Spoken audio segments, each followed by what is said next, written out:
전국 각 개표소가 분주하게 돌아가고 있는 지금 시각, K큐브의 밤도 깊어가고 있습니다. 저희는 광화문 의정부지 특설 스튜디오에 마련된 지금 K큐브에서 전해드리고 있습니다. 네, 데이터 앞서서 쭉 보셨는데요. 이 데이터가 머릿속에 다 들어차 있는 분들, 데이터로 볼 수 없는 모든 것들을 설명할 수 있는 국가대표급 패널분들이 여기 자리하고 계십니다.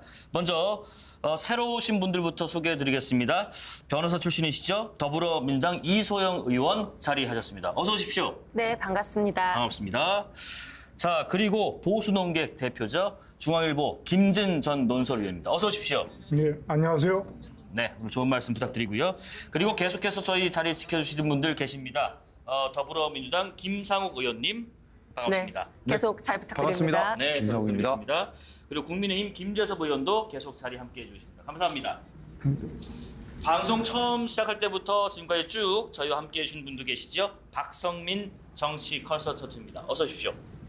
네, 다섯 분 모두 감사합니다.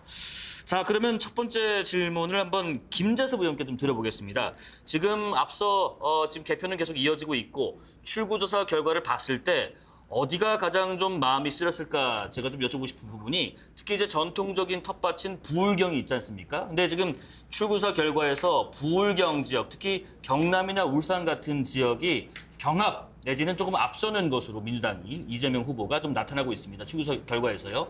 이 지역의 수치를 보였을 때 굉장히 좀 쓰라리셨겠습니다. 네, 물론입니다. 그 보수 진영의 마지노선, 그러니까 지역적 마지노선이라고 불리는 부울경 지역, 특히 또 보수 강세 지역으로 불렸던 강원 지역까지도 현재 개표 결과에 따라서는 뭐 출구조사에 따라서는 지는 걸로 나와 있는 건데. 보수 진영 내에서도 보수 유권자들 역시도 이대로는 안 된다라는 문제의식을 이번에 분명하게 저는 보여주셨다고 생각합니다. 그간에 이제 12월 3일 날 비상계엄이 있은 이후에 6개월 동안 국민의힘이 처절하게 반성하고 개혁할 만한 시간들이 충분히 있었고 아마 보수 진영 유권자들은 그런 시간들을 기다리고 인내하셨을 거라고 생각하거든요.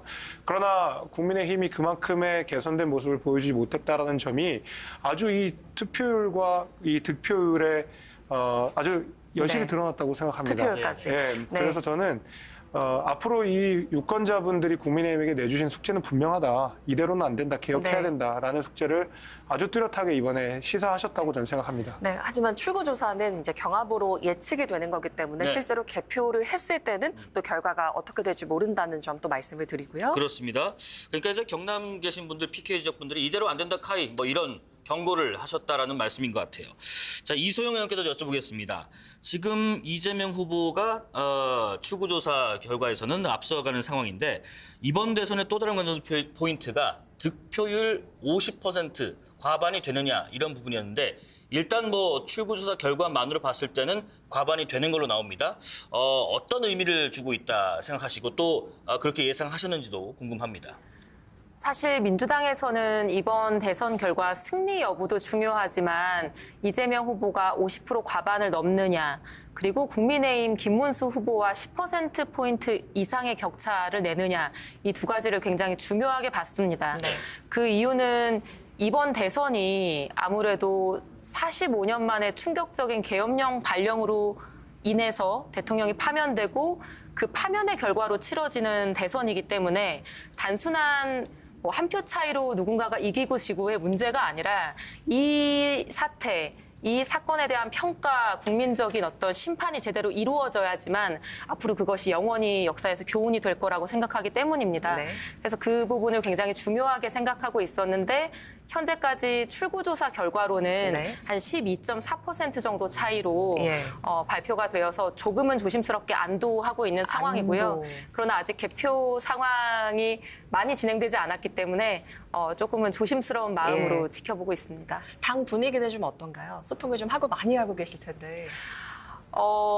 다행스럽게 생각하는 분위기가 주된 분위기고요. 선대위 자체에서 다행이다. 이런 그러나 아직까지는 그래도 개표 진행 상황이 아직은 뭐 10%가 아직 넘지 않았잖아요. 그래서 조금은 조심스럽게 보고 있습니다. 네.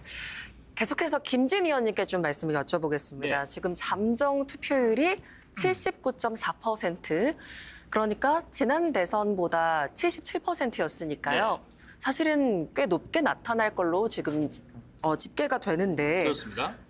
여야의 예측이 좀 달랐던 것 같아요. 선거 막판에 지금 국민의힘 내부에서는 좀 골든 크로스가 정말 이루어지는 거 아닌가 이런 예측들도 있었던 것 같거든요. 77%가 넘어가면 더 많이 결집할 것이다. 그런 분석들이 좀 맞지 않았던 걸로 봐야 될까요? 전체 투표율보다 중요한 것이 지역별 투표율입니다. 네. 3년 전 대통령 선거에서 영남권이 전체 평균보다 전체 투표율보다 1%가 높았어요. 네. 호남권은 4%가 높았습니다. 그런데 이번 대통령 선거에서 호남권은 그대로 4% 우위가 유지가 됐고 영남권이 전체 전국보다도 1 내지 2%가 떨어졌어요. 네. 그러니까 그만큼 영남권에서 2 내지 3%포인트의 네. 이 하락이 있었던 것이죠. 지역별 투표율의 어떤 이 영남권 전체에 만연된 패배주의, 무력감 이런 것들은 뭐 이 투표율이 보여주는 하여튼 이번 선거의 중요한 형태고 특히 이런 패배주의 어떤 이런 네. 무력감 이런 것들 그리고 한마디로 얘기하면 전체 유권자들의 분노의 투표 네. 그리고 눈물의 투표. 눈물의 투표는 어떤 의미인가요? 지금 출구조사는 거의 뭐 99% 정확하니까요. 가장 심각한 3년 전 투표와의 변화가 3년 전에 윤석열 후보가 서울에서 5%를 이겼습니다. 이번에 10%를 졌어요. 그러니까 15%의 차이가 발생한 것이죠. 예. 3년 전에 경기도에서 5%를 졌는데 윤석열 후보가 이번에 김문수 후보가 20%를 졌어요. 또 거기서 15%의 격차가 발생한 겁니다. 자, 그리고 연령대별로 봤을 때 30대와 40대에서 이번에 이재명 후보가 거의 3대 1로 이겼어요. 이제 사실은 지금은 개표가 진행 중이기 때문에 이제 어떤 추이로만 저희가 좀 이해를 하겠습니다. 아, 그래요? 요 말씀만 이제 네. 정리를 드리죠. 네네. 예, 뭐 제가 진행자 측의 그런 거는 제가 이해를 합니다만은 출구조사는 뭐 워낙 정확하니까 네. 90% 이상 정확하니까 이런 지역과 어떤 그 연령별로 나타난 이런 득표 결과는 그런 지역과 연령에 많이 포진되어 있는 어떤 이 자영업자들, 소상공인들, 네. 30대, 40대 직장인들 이런 비상기업 사태에 직접적인 피해를 입은 고통을 겪은 사람들의 이번에 표심이 그대로 나타난 것이다라고 생각을 합니다. 알겠습니다. 김상우 의원께도 좀 여쭤보겠습니다. 지금 이재명 후보가 선거 운동 기간 그리고 공약에도 나타나 있듯이 외연 확장을 위해서 중도 보수를 많이 표방을 했고 또 거기 관련된 이야기도 많이 했습니다. 그런데 이런 의문도 있습니다. 이 기본소득이라는 전제와 이 중도 보수라는 우클릭 행보가 공존할 수 있는 것인가 싶습니다. 어떻게 느끼시나요? 저는 충분히 가능한 이야기라고 생각합니다. 보수라고 하는 것이요. 지금 일단은 이 얘기부터 먼저 드리고 싶습니다. 네. 우리가 자꾸 진영으로 보수 진영, 진보 진영 이야기를 하는데 보수, 진보라고 하는 것은 기능과 역할의 개념이지 진영의 개념이 아닙니다.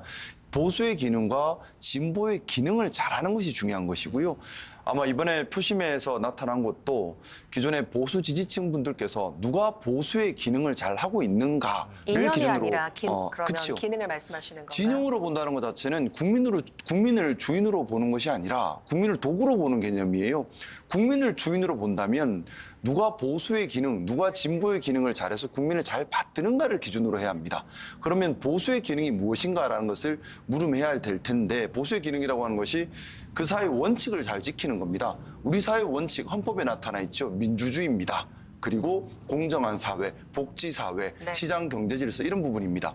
그렇게 본다면 기본 소득 부분도 좀 더 넓게 보면 공정한 사회 그리고 또 복지사회라는 헌법 원칙을 지키기 위한 노력으로 볼 수 있습니다. 또한 시장 경제가 잘 작동하기 위한 효율적 네. 도구로 볼 수도 있습니다. 그렇다면 이건 여전히 보수의 원칙에 들어와 있는 그래서 개념이죠. 공존이 가능할 것이라고 그렇죠. 분석을 그래서 해주셨고. 저는 이번에 예. 특히 우리 울산, 제가 지역구 울산이다 보니까 네. 울산에서 이재명 후보가 김문수 후보보다 훨씬 좀 더 좋은 결과가 지금 예측되고 있는데 출구조사 결과지만요. 네, 맞습니다.